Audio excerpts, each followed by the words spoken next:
Bismillah walhamdulillah wassalatu wassalamu ala rasulillah wa ala alihi wa sahbihi wa mawala. Ashhadu an la ilaha illallah wahdahu la syarika lah wa ashhadu anna sayyidana Muhammadan abduhu wa rasuluh la nabiyya ba'dah. Allahumma salli wa sallim wa barik ala sayyidina wa habibina wa syafi'ina wa maulana nabiyyina Muhammadin wa ala alihi at-tahirin at-tayyibin wa ashabihi al-ghurril mayamin wa man tabi'ahum bi ihsanin ila yaumiddin. Amma ba'd. Siyadatul habaib asy-syurafa wa sa'adatul ulama'il fudala wa jami'il hadirin wal hadirat al ahibba'il a'izza rahimakumullah. Fi hadhihi al munasabati as-sa'idati at-tayyibati al-mubarakah la ansa an usiyakum jami'an wa nafsi bitaqwallah wa bi ta'ati Rasulillah sallallahu alaihi wasallam. Fa nas'alullah subhanahu wa ta'ala ay yahdiyana ila siratikal mustaqim wa yaj'alana minal muttaqin wa yudkhilana jannatahu jannatan na'im bihaqqi sayyidil mursalin walhamdulillahi rabbil alamin. Taqabbalallahu minna wa minkum fataqabbal ya karim. Satu kehormatan dan kebahagiaan bagi saya pada malam hari ini bisa berkumpul dengan masyarakat Sidawangi di Sumber Cirebon ini. Apalagi saya bisa berjumpa, duduk bersama saya punya guru yang sangat saya cintai dan sangat saya hormati, Syekhina Al-Walid Al-Muhtaram Al-Mukarram Kiai Haji Syukran Ma'mun hafidhahullahu ta'ala wa ra'ah. Famatallahu bituli hayatih wa nafa'ana bi ulumi fid dini wad dunya wal akhirah. Amin ya rabbal alamin. Jadi satu kebahagiaan bagi saya karena memang sudah cukup lama. Sudah sekian lama tahunnya saya tidak pernah lagi ke Cirebon. Tapi pada malam hari ini saya bisa datang, saya bertemu dengan sejumlah tokoh, sejumlah kawan-kawan lama saya. Alhamdulillah semua itu sangat membahagiakan dan patut saya syukuri. Alhamdulillah. Bahkan tadi setelah maghrib saya sempatkan dulu diri saya untuk mampir ke Jagasatru. Dulu pada saat saya mundar-mandir ke Cirebon, setiap ada ceramah di Cirebon dan sekitarnya, selalu saya temui dulu, saya punya orang tua, saya punya guru, ayahanda almarhum Ayib Muh, yaitu Al-Habib Muhammad bin Syekh bin Yahya, yang dulu jadi ketua MUI di kota Cirebon. Beliau adalah guru saya, orang tua saya, setiap masuk Cirebon, di mana saja saya diundang. Sebelum saya berangkat, yaitu ke lokasi acara pengajian, selalu di sore hari sebelum maghrib, ba'da asar, saya datang ke beliau, saya minta doa, saya minta petunjuk, dan seterusnya. Hari ini beliau sudah tiada, rahimahullahu rahmatal abrar, tapi beliau masih banyak meninggalkan anak, keluarga, santri, kawan di Jagasatru. Tadi saya ke sana, ketemu dengan Habib Hasanin yang saat ini juga menjadi ketua MUI di kota Cirebon. Saudara hafidhahullah ta'ala wa ra'ah. Begitu juga saya mampir, saya bertemu dengan para guru, termasuk ada Dr. Habib Hasan Al-Jufri. Beliau adalah salah satu anak menantu. Beliau menikah dengan salah satu cucu daripada almarhum Ayib Muh, ya ikhwan. Jadi saya gembira, saya senang bisa merajut kembali silaturahim. Walaupun ayahanda Ayib Muh sudah meninggal dunia, tapi saya bisa merajut kembali dengan para kiai, para ustadz yang ada di Cirebon. Mudah-mudahan itu akan lebih memperkuat ukhuwah Islamiyah di antara kita semua. Sebetulnya dalam agenda juga saya ingin mampir ke Al-Bahja, tempat Buya Yahya. Saya malu sebetulnya kalau nggak mampir, karena Buya Yahya ini kalau ke Jakarta sering mampir ke Petamburan. Selalu menyempatkan diri ya, Pak. Beliau orang baik, beliau dakwah kemana tempat, dakwahnya mamur menjadi benteng Ahlus Sunnah wal Jamaah. Alhamdulillah. Memang Cirebon ini kota kiai, Cirebon ini kota santri, Cirebon ini kota pesantren. Cirebon ini luar biasa ya ikhwan. Maka sekali lagi saya nyatakan, saya gembira, saya bahagia, saya bersyukur kepada Allah kalau malam hari ini berkumpul lagi dengan orang-orang baik yang ada di Cirebon. Alhamdulillah. Mudah-mudahan Cirebon Allah berkahi menjadi Madinah Thayyibah, makmurah, mubarakah. Amin ya rabbal alamin. Dalam malam hari ini saya juga bahagia kumpul dengan para habaib dan para kiai alim ulama yang ada di Cirebon. Malam ini di sini kita lihat ada Habib Utsman Al-Kaf. Kemudian di ujung sana ada Habib Segaf Al-Kaf. Saudara. Nah, ini semua barakah daripada pengajian majelis yang dibangun oleh guru kita Kiai Haji Alfan Nasuha, yang mana beliau mendermakan hartanya, tenaganya, pikirannya untuk membangun majelis taklim, menyebarluaskan dan menyebarkan Islam. Mudah-mudahan beliau berserta seluruh jajaran para gurunya termasuk Kiai Haji Muhammad Kamal dan lainnya tidak saya sebutkan satu persatu, insya Allah senantiasa diberkahi oleh Allah Subhanahu wa ta'ala. Dan mudah-mudahan majelis taklim Al-Baha Allah jadikan majlisan solehan, thayyiban, munawwaran, makmuran. Amin ya rabbal alamin. Nah, baiklah ya ikhwan. Sebetulnya kalau sudah ada Kiai Sukron Makmun di sini, saya enggan untuk berceramah. Karena memang dari saya kecil saya selalu mengikuti beliau ceramah di mana saja di Jakarta. Sampai suara-suaranya, gayanya, caranya semua saya hafal ya ikhwan. Karena memang saudara, saya betul-betul banyak menimba ilmu dan menimba yaitu tata cara strategi dakwah yang pernah beliau laksanakan selama 3 generasi. Dan alhamdulillah sampai hari ini, sampai saat ini guru kita Kiai Sukron Makmun tetap istiqamah beramar ma'ruf nahi munkar. Beliau selalu mengatakan yang hak itu hak, yang batil itu batil. Lau matalaim, walaupun sedunia harus mencerca. Kita doakan agar beliau, kita punya guru, dipanjangkan umur oleh Allah dalam taat, ibadah, sehat walafiat, diberikan kemenangan dalam setiap langkah perjuangannya, dan diberikan keturunan yang solehin solehat untuk melanjutkan perjuangannya. Dan semoga kelak kita dikumpulkan oleh Allah bersama beliau di dalam surga bersama Nabi kita Muhammad sallallahu alaihi wasallam. Amin ya rabbal alamin. Tapi sungguh pun begitu ya kawan, walaupun saya enggan tadinya, saya lebih suka Kiai Sukron ceramah lebih dulu, mau 2 jam 3 jam saya siap untuk dengarkan ya kawan. Tapi beliau yang perintahkan saya untuk bicara lebih dulu. Imtithalan li amri syekh, kita ikuti perintah kita punya guru, maka saudara, saya akan memulai terlebih dahulu walaupun tidak lama, dan nanti wajib kita semua untuk mendengarkan dengan seksama dan mengambil manfaat dari guru kita, yaitu Kiai Haji Sukron Makmun hafizahullah ta'ala wara'ah. Amin ya rabbal alamin. Makanya saya mau tanya, ini hujan sebesar begini masyarakat Cirebon siap ngaji gak?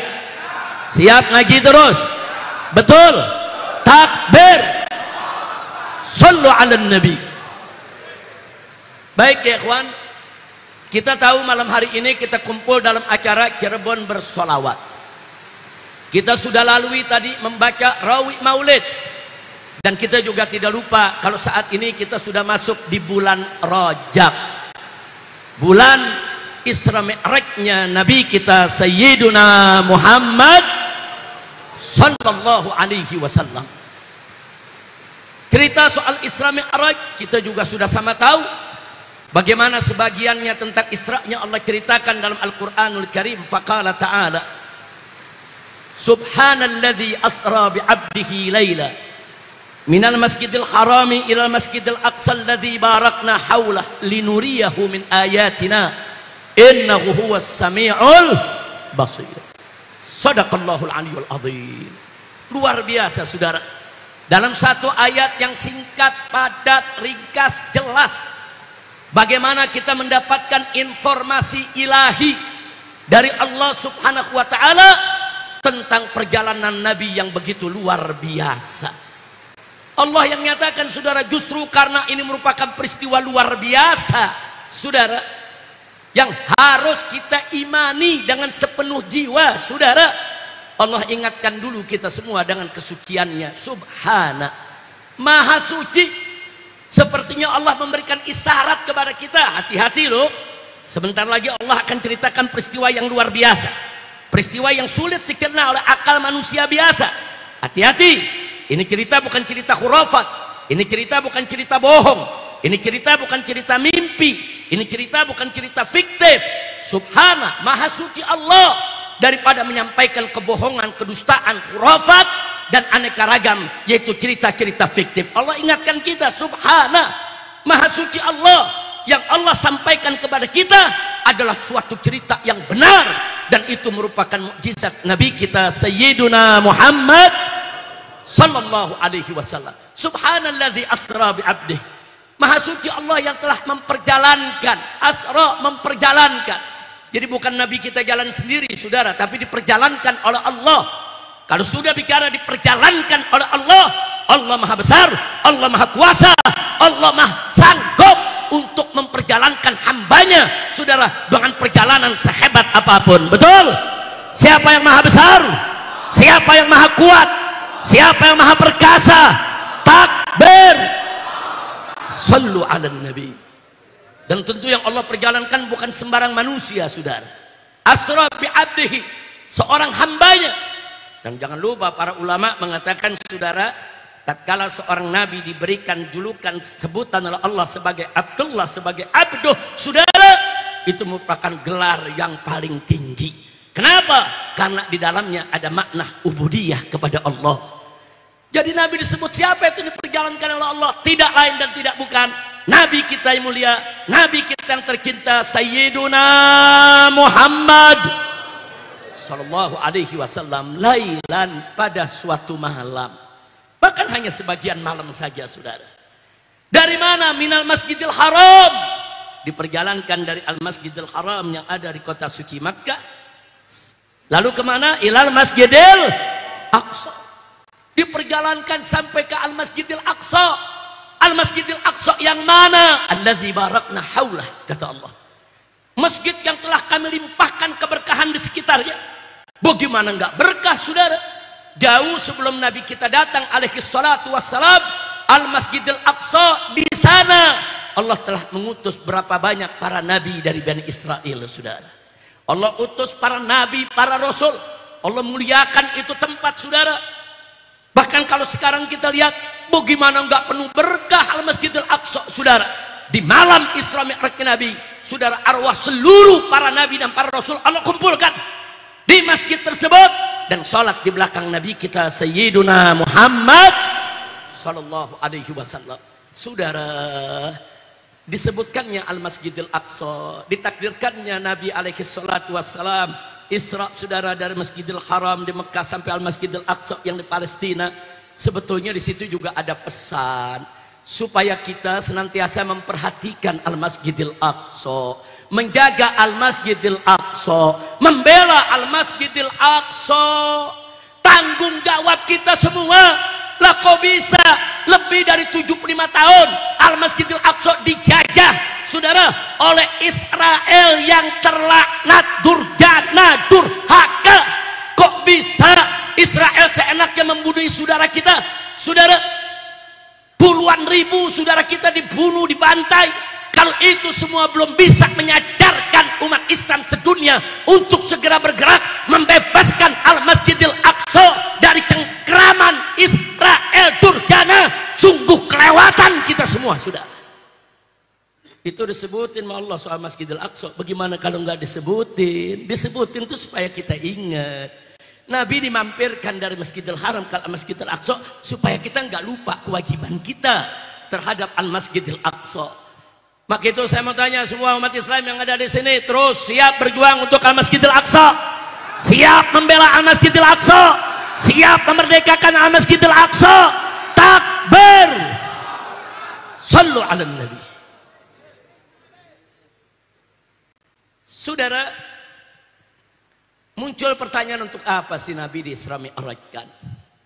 Ada yang menjawab untuk menghibur hati Nabi yang sedang duka karena ditinggal mati oleh dua orang pembela yang luar biasa.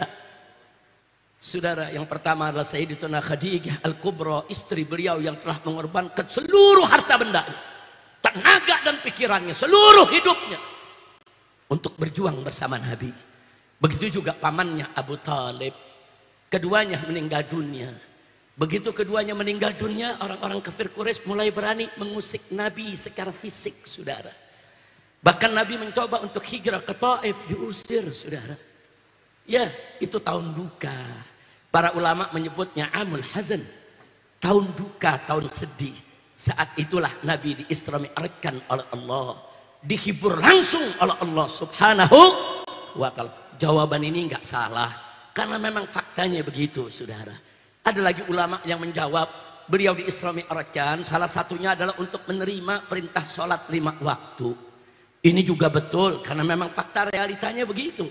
Nabi mendapatkan perintah sholat 5 waktu, saudara, untuk umatnya pada saat beliau Isra dan Mi'raj. Tapi terlepas dari semua pendapat, kita kembali kepada Al-Quran. Allah nyatakan, linuriyahu min ayatina. Untuk kami perlihatkan kepada beliau, yaitu Nabi Muhammad Sallallahu Alaihi Wasallam, dan juga kepada seluruh umatnya, min ayatina, sebagian dari tanda-tanda kebesaran kami.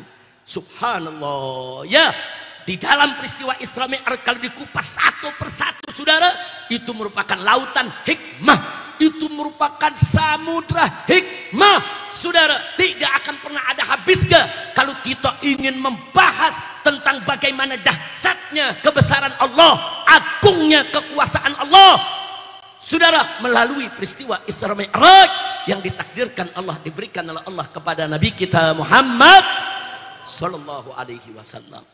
Nah, makanya tentunya nggak mungkin kalau malam ini kita harus membahas bagaimana tentang keagungan-keagungan tersebut yang begitu banyak. Nggak bakal habis, saudara. 1 jam, 2 jam, setahun, 2 tahun mengarang kitab, puluhan jilid kitab, saudara. Terlalu luas. Allah punya samudra ilmu pengetahuan dan rahmat hikmahnya. Alhamdulillah. Tapi sungguh pun begitu, setidaknya 1-2 pelajaran kita perlu mengambilnya, saudara. Itu yang ingin saya sampaikan pada malam hari ini. Pertama, saudara, ada pelajaran menarik. Kita tahu dalam peristiwa Isra Mi'raj Nabi, sebelum Nabi diperjalankan, saudara, dada beliau dibelah dulu oleh malaikat Jibril alaihissalam yang didampingi dengan malaikat Mikail, saudara. Dibedah, saudara, kita tahu ceritanya, saudara, bagaimana Allah memasukkan dalam hatinya hikmah, ilmu, dan lain sebagainya. Bukan itu yang ingin saya bahas, saudara. Tapi yuk kita lihat, saudara. Saat itu malaikat Jibril alaihissalam membedah Nabi, membelah, saudara. Kemudian menyambungnya kembali. Sambungannya hampir tidak ada bekas. Ada bekas, saudara. Tipis kelihatan seperti benang bekasnya, saudara. Menariknya apa? Itu justru menjadi embrio lahirnya ilmu bedah, saudara. Sebelum itu nggak ada ilmu bedah, saudara. Manusia nggak kenal ilmu bedah. Nggak pernah ada satu manusia pun yang berpikir kalau manusia itu bisa dibedah, organ tubuhnya bisa dikeluarkan dan bisa dimasukkan lagi, saudara. Nggak ada manusia yang berpikir saat itu, saudara, kalau orang dibedah bisa disambung lagi, saudara.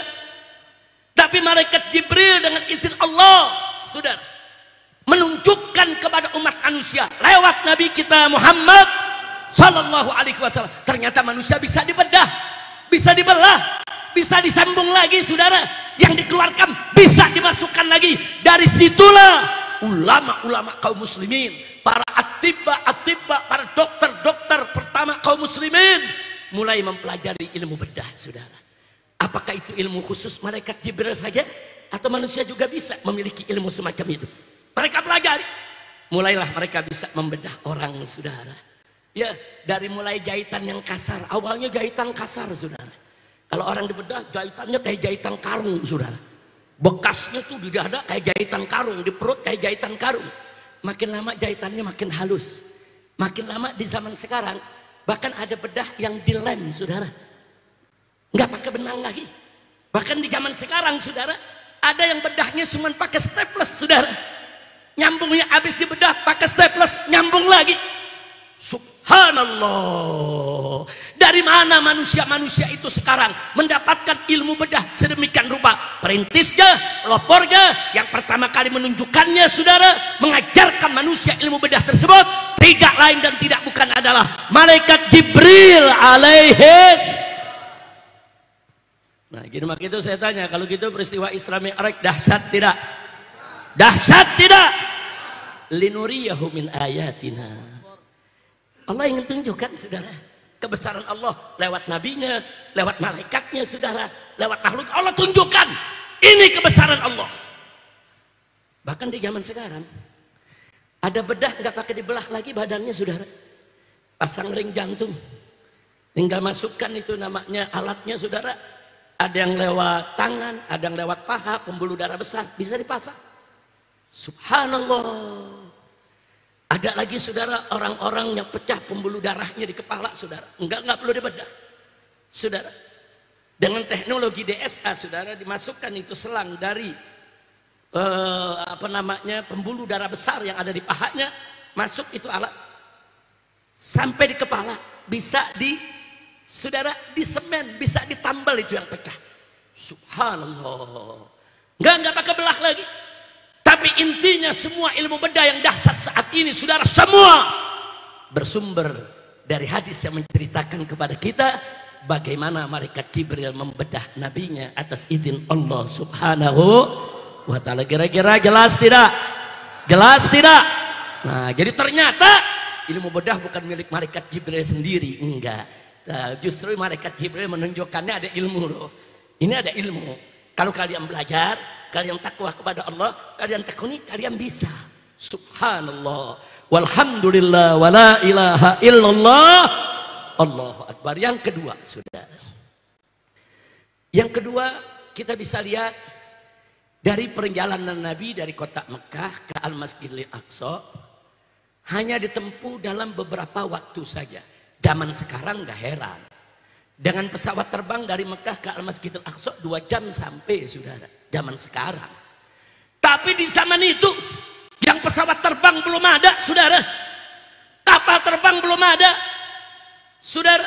Makanya banyak orang-orang kafir mendustakan Nabi. Bahkan ada orang-orang yang sudah masuk Islam, imannya masih lemah, baru masuk Islam, dengar cerita Isra Mi'raj, murtad, saudara. Sebagaimana diceritakan oleh Sayyidatuna Aisyah radhiyallahu taala anha, saudara. Karena memang peristiwa Isra Mi'raj ini sulit dirasionalisasikan oleh akal manusia yang lemah, saudara. Tapi sulit dirasionalisasikan bukan berarti irasional. Sulit, saudara, untuk dicerna oleh akal bukan berarti tidak masuk di akal. Bukan. Tapi memang akal manusianya yang lemah, saudara. Dan gak sampai di situ, saudara. Untuk bisa menerima kebenaran peristiwa Isra Mi'raj, nggak cukup hanya dengan ilmu dan akal saja, tapi di sana harus ada iman. Makanya kita lihat, kalau orang-orang kafir bertanya kepada Sayyiduna Abu Bakar Siddiq radhiyallahu anhu, saudara. Apa kata orang-orang kafir kepada Sayyidina Abu Bakar setelah mendengar cerita Nabi soal Isra Mi'raj? Mereka katakan, ya Abu Bakrin, hal tusaddiqu kadzba Muhammadin? Hei Abu Bakar, apa kamu masih percaya dengan bohongnya Muhammad, dengan dustanya Muhammad? Mana ada perjalanan dari Mekah ini ke Al-Masjidil Aqsa, ke Palestina sana hanya dalam sebagian malam? Kau tahu ya Abu Bakar, kita semua sama tahu, perjalanan dengan unta saja 15 hari 15 malam baru sampai. Pulang pergi 1 bulan. Itu kalau nggak berhenti di tengah jalan, saudara. Mana mungkin Muhammad bisa menempuhnya hanya dalam sebagian malam? Atau sedih ada ya Abu Bakar? Apa kau percaya dengan cerita bohong ini? Masya Allah. Kalau orang-orang yang baru masuk Islam, imannya lemah, ditanya begitu oleh kafir Quraisy, goyang, saudara. Tapi ini yang ditanya bukan sembarang sahabat. Sayyiduna Abu Bakar Siddiq radhiyallahu an. Apa beliau jawab? Luar biasa jawabannya, saudara. Beliau katakan kepada orang-orang kafir Quraisy, apa beliau katakan?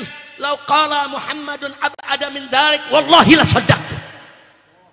Singkat beliau katakan, andai kata kekasihku Muhammad bercerita lebih dahsyat dari Isra Mi'raj, lebih luar biasa daripada Isra Mi'raj, selama Muhammad yang bercerita, wallahi, demi Allah, pasti aku percaya dan membenarkannya.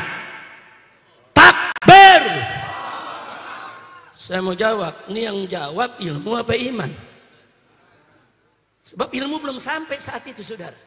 Ilmu perjalanan jauh dalam waktu cepat belum sampai.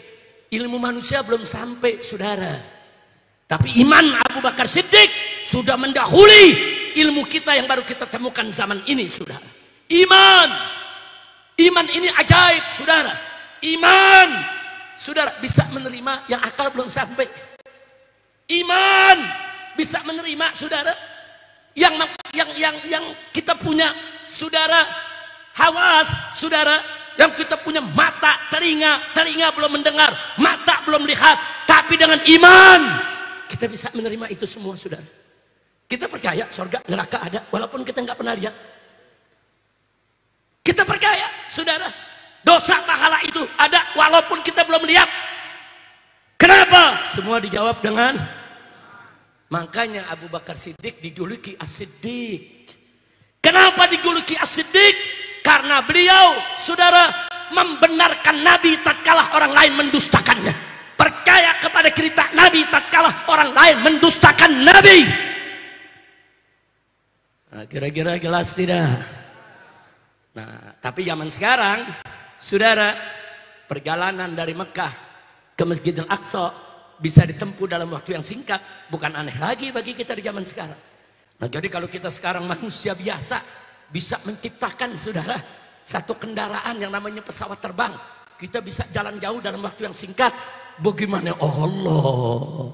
Apa iya Allah nggak mampu menciptakan satu kendaraan yang kecepatannya sedemikian rupa? Itulah yang Allah kirimkan kepada Nabi dengan nama Al-Buraq.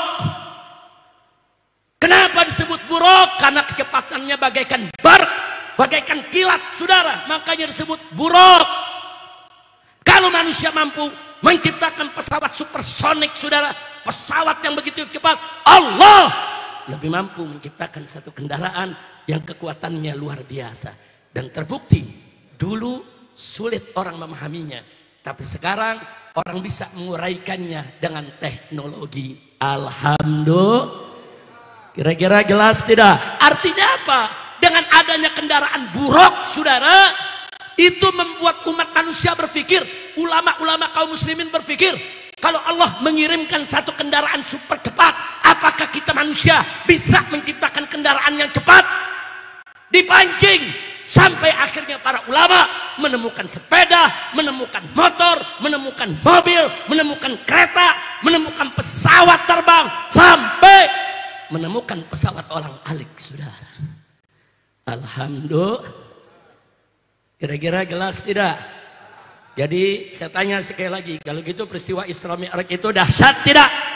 Dahsyat tidak? Itulah tadi Allah katakan, linuriyahu min ayatina. Allah mau tunjukkan, saudara, tanda kebesarannya. Yang ketiga, saudara, sudah atau lanjut nih? Udah apa lanjut? Ente bilang lanjut, namun nanya guru anak dulu. Baik, masih di sini. Lanjut. Baik, sedikit lagi, saudara. Tadi udah berapa? Udah 2 itu. Sekarang yang ketiga, saudara. Yang ketiga, saudara, dari Masjidil Aqsa Nabi dinaikkan oleh Allah ke langit pertama, langit kedua, langit ketiga, dan seterusnya sampai ke Sidratul Muntaha. Saya tidak ingin cerita soal naiknya, saudara. Tapi dulu, saudara, tidak ada satu manusia pun bisa berpikir kalau ada makhluk akan bisa terbang ke ruang angkasa, saudara. Gak ada yang berpikir, saudara. Tahu-tahu Nabi membawa kabar, saudara, beliau tembus langit 1, 2, 3 dan seterusnya. Dan ini mendorong, memotivasi para ulama-ulama kita, saudara, bagaimana supaya manusia ini bisa mencapai bulan, bisa mencapai planet-planet, bisa mengarungi ruang angkasa, saudara. Ya, saudara, kalau malaikat Jibril dan Mikail dengan izin Allah bisa membawa Nabi untuk menembus langit pertama dan seterusnya, ulama terpacu, saudara, dan akhirnya kita lihat, akhirnya manusia mampu ke bulan, akhirnya manusia mampu mengarungi ruang angkasa. Bahkan sampai hari ini penyelidikan ruang angkasa masih terus berjalan, saudara. Padahal di dalam Al-Quranul Karim, kalau cerita ruang angkasa, bagaimana para jin bercerita kalau dulu mereka bisa singgah dari satu tempat ke tempat lainnya di angkasa sana. Tapi setelah Nabi diutus, mereka nggak bisa lagi bebas untuk mencuri dengar kabar langit, saudara. Ya, artinya dulu ada makhluk-makhluk itu bisa hidup di ruang angkasa. Itu juga pancingan buat ulama-ulama kita. Apakah bisa umat manusia ke sana? Ternyata dari penyelidikan, saudara, penelitian, percobaan, dan seterusnya, akhirnya manusia mampu mengarungi ruang angkasa. Walaupun masih jauh dari kesempurnaan. Alhamdulillah. Nah, jadi kalau kita mau bahas, maka tadi saya katakan Isra Mi'raj ini lautan hikmah, saudara. Nah, makanya tega betul orang-orang liberal seenaknya mengatakan Isra Mi'raj itu kan cuman cerita fiktif dongeng buat menghibur umat Islam. Kurang ajar. Nah, begitu jangan terpengaruh dengan ajaran-ajaran liberal, saudara. Peristiwa Isra Mi'raj adalah peristiwa nyata, benar, dan itu merupakan bagian mukjizat dari Nabi kita Muhammad Sallallahu Alaihi Wasallam yang diberikan oleh Allah Subhanahu Wa Taala. Percaya dengan Isra Mi'raj? Jawab yang kompak, percaya dengan Isra Mi'raj? Yakin? Betul? Takbir? Sallu ala Nabi. Yang terakhir, saudara, dalam peristiwa Isra Mi'raj ada kejadian yang gak boleh kita abaikan dalam mengambil hikmah. Bagaimana kewajiban sholat dari 50 waktu menjadi 5 waktu. Ini akidah Ahlus Sunnah wal Jamaah. Tapi kalau Anda lihat nanti di luar Ahlus Sunnah ada yang protes tuh. Enggak percaya tuh. Dari 50 jadi 5, saudara. Dengan alasan kan Allah Maha tahu umat Nabi enggak kuat 50. Kenapa enggak dikasih 50 sekaligus? Begitu kata mereka, saudara. Ini cerita bohong nih. Ini ulama-ulama hadis Ahlus Sunnah nih membual ini. Nah, padahal bukan hadisnya yang salah, emang otaknya yang bengkok, saudara. Dia nggak mampu memahami, dia nuduh para ulama Ahlus Sunnah. Nah, maka itu di sini saya mau ingatkan, saudara. Ada yang kita ingin ambil pelajaran.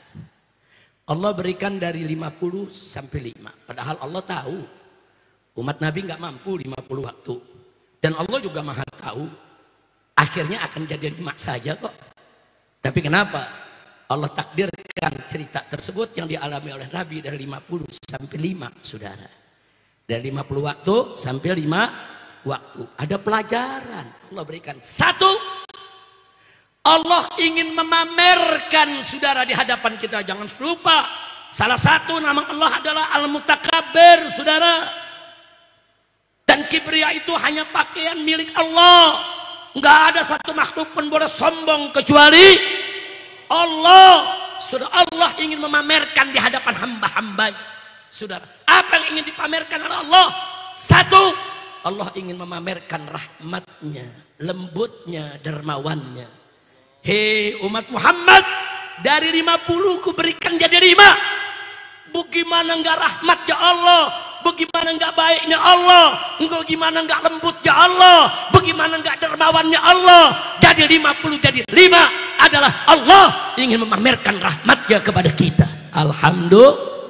Saya mau tanya, 50 jadi 5, Allah baik tidak? Baik tidak? Bersyukur tidak? Kalau kira-kira 50 enggak diturunin jadi 5, bagaimana? 5 aja banyak yang lewat, apalagi 50, saudara. Kira-kira jelas gak? Jadi bukan Allah nggak tahu umat Nabi itu nggak mampu 50, bukan Allah tahu. Allah kasih 50 dulu. Kemudian jadi 5. Allah mau pamer betapa maha rahmannya Allah, betapa maha rahimnya Allah, betapa Allah latif, wadud. Saudara, yang kedua, Allah ingin memamerkan kemuliaan sifat nabinya. Kok bisa saudara? Bagaimana tidak? Nabi pulang pergi bulak balik 9 kali minta keringanan dari Allah. Untuk siapa? Untuk umatnya. Kalau Nabi mampu sholat 50 waktu sehari saudara, tapi Nabi tahu umatnya tidak mampu. Dengan dorongan, saran, nasihat dari Nabi Musa alaihissalam, dan dengan musyawarah kepada Jibril, dan Jibril memberikan isyarat boleh kembali lagi kepada Allah untuk minta keringanan. 9 kali Nabi pulang pergi. Setiap menghadap dikurangi 5, setiap menghadap dikurangi 5, sampai 9 kali menghadap dikurangi 45, sehingga sisa tinggal. Bahkan begitu sisa tinggal 5, Nabi Musa masih nyaranin minta lagi keringanan. Tapi Nabi malu saudara. Nabi sampaikan ke Musa, cukup udah 5, aku malu. Saudara, ini yang namanya pemimpin begini. Ini namanya pemimpin yang dipikirin umatnya, bukan pribadinya saudara. Pribadi Nabi kuat 50, nggak perlu minta keringanan. Tapi demi umat, untuk umat, kasihnya dengan umat, Nabi siap walaupun harus malu, pulang pergi 9 kali sampai diringankan menjadi 5. Saya mau tanya, mulia tidak akhlak Nabi? Mulia tidak akhlak Nabi? Saudara, zaman sekarang nih, kita kena PBB mahal. Pajak, tahu pajak? Kena pajak mahal. Pajaknya 1 juta umpamanya. Kita minta bantuan sama Pak Lurah. Tolong dong Pak Lurah ngadep Pak Camat biar dikurangin. Ya Pak Lurah ngadep ke Pak Camat, dikurangin sama Pak Camat. Dari 1 juta ya udah 750 aja. Balik lagi nih Lurah, udah kamu 750 diizinin. Minta lagi Pak Camat ngadep lagi. Pak Lurah ngadep lagi dong ke Pak Camat. Mungkin dikurangin lagi. Ngadep lagi ke Pak Camat 2 kali. Dikurangin lagi saudara, tinggal 500.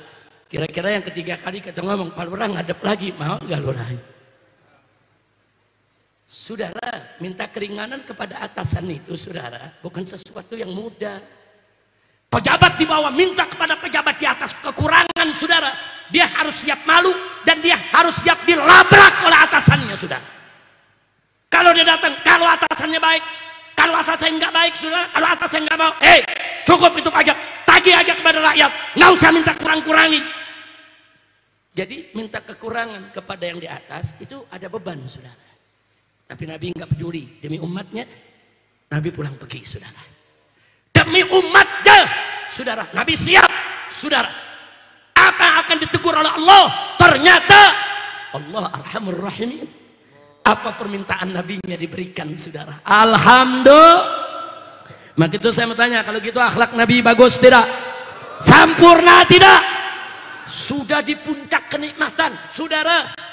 Nikmat ketemu Allah saudara, itu adalah qummatun ni'am, puncak nikmat. Lebih nikmat daripada masuk surga, lebih nikmat daripada segala kenikmatan dunia maupun akhirat. Nikmat yang tertinggi ketemu Allah. Nabi ada di puncak kenikmatan, tapi nggak lupa dengan umatnya di bawah saudara. Itu pelajaran buat para pemimpin Islam. Kau lagi di puncak, jangan lupa yang bawah. Ini baru ada di puncak sedikit, udah lupa yang bawah. Ada gak? Ada gak? Ada apa banyak? Ada apa banyak? Waktu kampanye teriak, saya jadi pemimpin, pajak dihapus. Begitu jadi pemimpin, pajak bakal dilipat. Kacau tidak? Kacau tidak? Lagi kampanye datang ke kiai, cium tangan bolak-balik. Kadang-kadang dengkul kiai ikut dikiyung. Begitu udah jadi pesantren kiai mau ditutup. Kacau tidak? Kacau tidak? Jawab yang kompak, kacau tidak? Nah makanya yuk kita melihat sejarah Nabi. Ternyata Nabi saudara ada di puncak nikmat. Lupa tidak dengan umat? Meninggalkan umat tidak? Tetap tetap memperjuangkan umat. Betul? Kalau begitu saya mau tanya, Nabi kita mulia tidak? Bagus tidak? Itulah yang Allah ingin pamerkan kepada kita melalui peristiwa Isra dan Mi'raj. Alhamdulillah. Nah, baiklah. Saya pikir kalau diteruskan masih banyak lagi hikmahnya, digali hikmah masih banyak lagi. Tapi bukan Anda saja, saya juga sekarang sedang haus ingin mendengarkan untayan hikmah, ceramah, nasihat dari guru kita tercinta Syekhuna Al-Walid Al-Ustadz Al-Muhtaram Al-Mukarram Kiai Haji Syukron Makmun hafidhahullah ta'ala wara'ah. Mudah-mudahan apa yang saya sampaikan tadi bisa dipahami. Kira-kira jelas tidak? Jelas tidak? Jelas tidak? Nah, karena itu saudara, sebagai penutup, karena tadi bagian akhir saya bicara soal pajak, saudara, saya hanya ingin mengingatkan satu saja, bahwa Al-Imam An-Nawawi radhiyallahu ta'ala anhu, saudara, yang mengarang kitab Al-Majmu' Syarhul Muhadzab, yang mengarang kitab Syarah Sahih Muslim, banyak sekali karangannya saudara, baik dalam bidang fikih maupun bidang hadis. Beliau di zamannya pernah ditanya oleh Sultan, saudara, tentang hukum pajak. Sultan mengambil pajak dari rakyat, saudara. Nah, apa hukumnya? Sultan sudah minta fatwa ulama satu negeri, semua ulama setuju dengan alasan karena kebutuhan negara sedang tinggi untuk membiayai pembangunan, untuk membiayai tentara Islam di perbatasan. Yang kedua, kas negara kosong, saudara. Maka terpaksa harus mengambil pajak dari rakyat. Nah, setelah ulama semua setuju, Sultan bertanya kepada para ulama, adakah ulama lain yang perlu aku minta persetujuannya? Para ulama di kota Damaskus saat itu sepakat, ada satu yang Sultan mesti undang. Siapa dia? Nawawi. Nah, kata Sultan, apa perlu kita panggil dia? Maka para ulama mengatakan, Tuan Sultan, ulama ini berbeda dengan yang lain. Dia punya magam di tengah umat. Jadi walaupun kami sudah setuju, kalau besok ulama satu ini nggak setuju, maka umat akan ikut dia, bukan ikut kita. Nah, oleh karena itu dipanggillah Imam Nawawi ke istana, saudara. Dijemput langsung oleh pasukan. Beliau tinggal di pinggiran kota Damaskus, namanya Desa Nawa, saudara. Beliau dipanggil, hadir, duduk di depan Sultan. Setelah duduk di depan Sultan, Sultan menyampaikan, ya Aba Zakaria, ini semua ulama yang hadir di tempat ini udah setuju aku ngambil pajak dari rakyat. Nah, cuman kita membutuhkan persetujuan Anda. Akhirnya Imam Nawawi mengatakan, baik Tuan Sultan, aku akan setuju, tapi ada 3 pertanyaan dulu yang aku ingin ajukan. Kalau kau jawab dengan baik, aku setuju untuk kau ambil pajak dari rakyat. Yang pertama, untuk apa kau ambil pajak dari rakyat?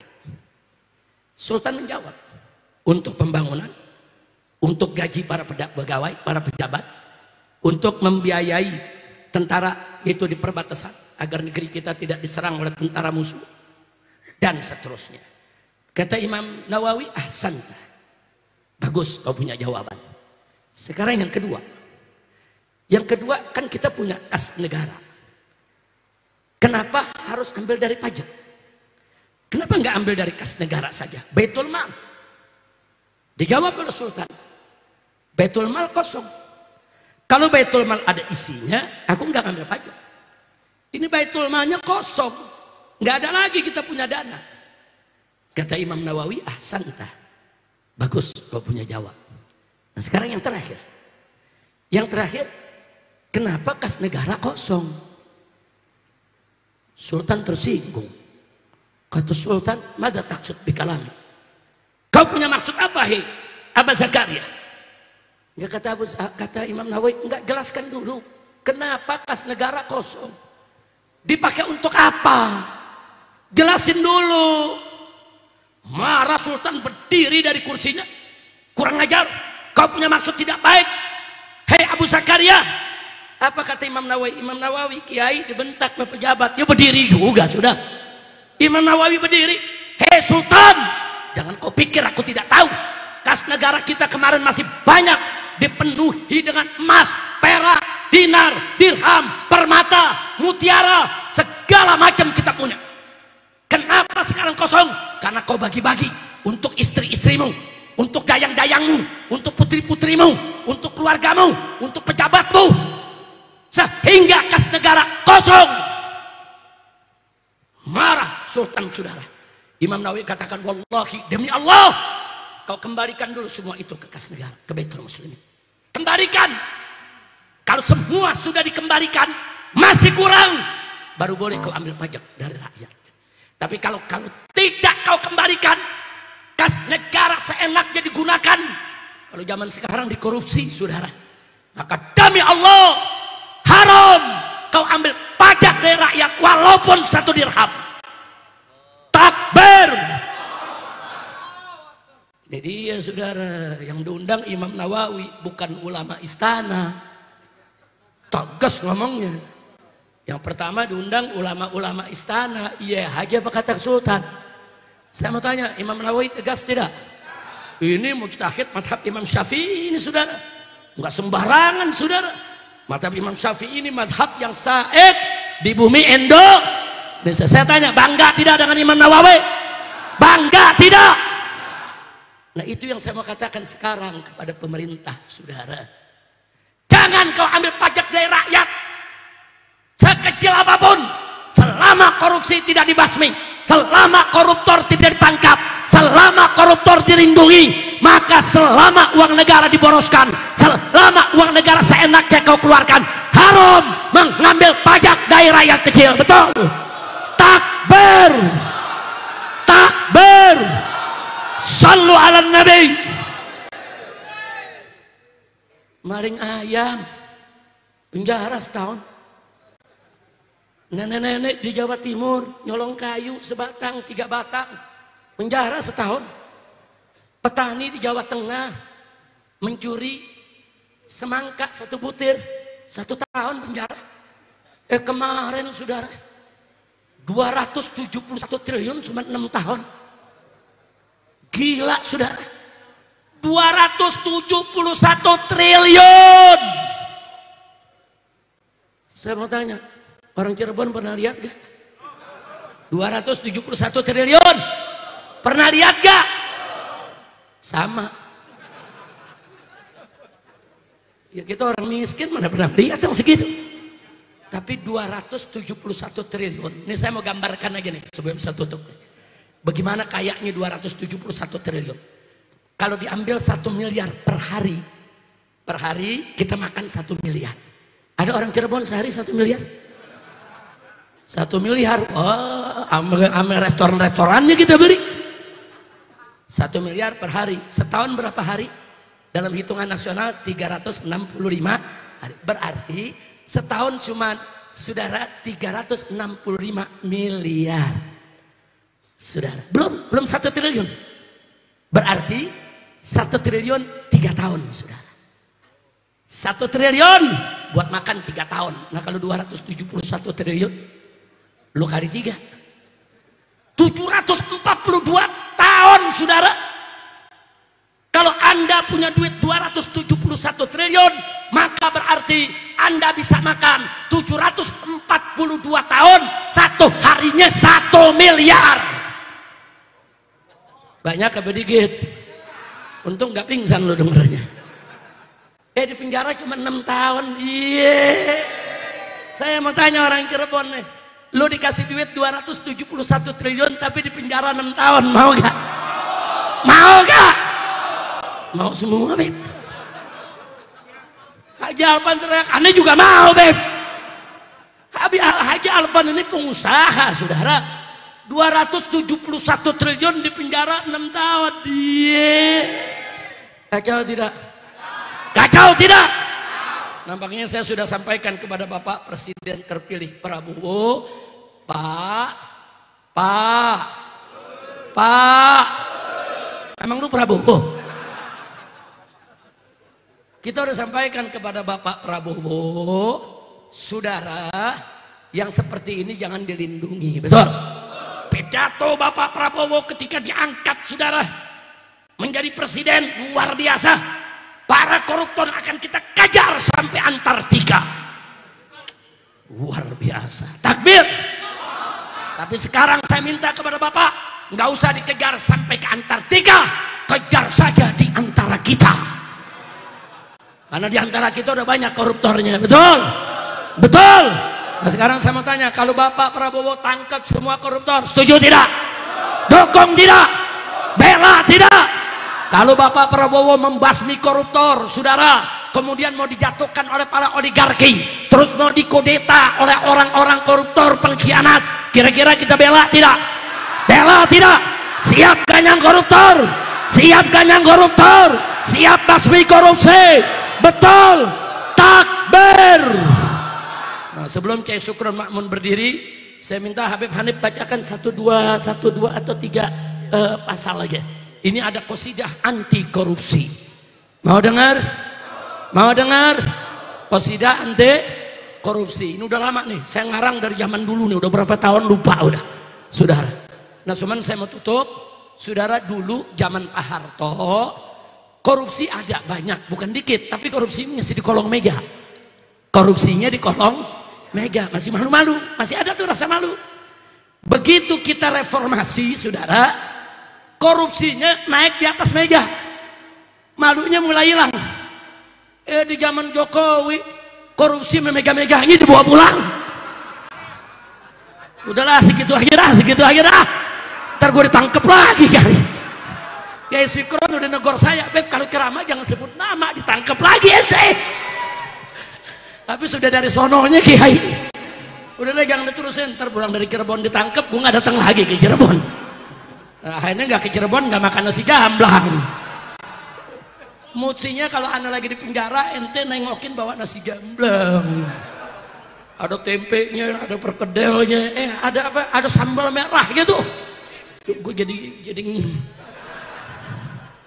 udah ajib aja udah makanan orang Cirebon deh. Makannya di atas daun jamblang, daun jati. Daun, enak gak? Enak gak?